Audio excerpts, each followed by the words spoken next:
আগামী 24শে জানুয়ারি শুক্রবার রাজ্যে শুরু হচ্ছে নবম দুয়ারে সরকার শিবির। প্রায় এক বছর পর রাজ্যে শুরু হবে কর্মসূচি। চলবে 1 ফেব্রুয়ারি পর্যন্ত।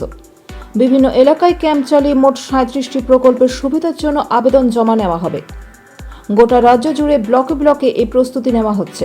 জানা গিয়েছে, নবম দুয়ারে সরকার শিবিরে জুড়ল স্পেশাল একটি স্কিমও। জানা গিয়েছে, কৃষি যন্ত্রাংশ কেনার আর্থিক সাহায্য প্রকল্পে আবেদন করার সুবিধা মিলবে দুয়ারে সরকারে। কি এই প্রকল্প?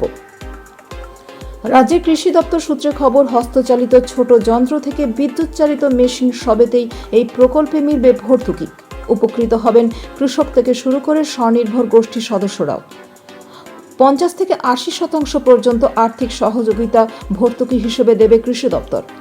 শক্তিচালিত যন্ত্রের ক্ষেত্রে 50 থেকে 60% ভর্তুকি দেওয়া হবে। ছোট যন্ত্রপাতিতে সাধারণত 50% ভর্তুকি দেওয়া হবে।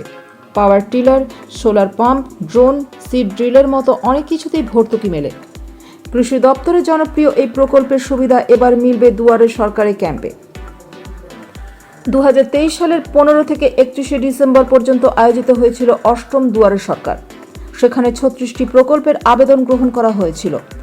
এবার সেগুলির সঙ্গে যোগ হচ্ছে কৃষি যন্ত্রাংশ কেনার আর্থিক সাহায্য সংক্রান্ত প্রকল্প। স্বাস্থ্যসাথী, কন্যাশ্রী, লক্ষ্মীর ভাণ্ডার, বার্ধক্য ভাতা, কৃষক বন্ধু, স্টুডেন্টস ক্রেডিট কার্ড, ভবিষ্যৎ ক্রেডিট কার্ড, মানবিক, রূপশ্রীর মতো প্রকল্প বা ভাতার সুবিধা পেতে এই ক্যাম্পে আবেদন করা যাবে। ব্লকের বিভিন্ন জায়গায় ক্যাম্প হয়ে থাকে। কোনো স্কুল বা সরকারি অফিস চত্বরে ক্যাম্পের আয়োজন করা হয়।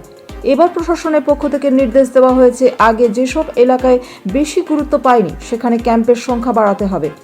যাদের আবেদন গ্রাহ্য করা হবে না তাদের আবেদন বাতিল হওয়ার কারণ এবং কী করণীয় তা ঠিকমতো বুঝিয়ে দিতে হবে বলেও জেলা প্রশাসনের কর্তাদের নির্দেশ দেওয়া হয়েছে।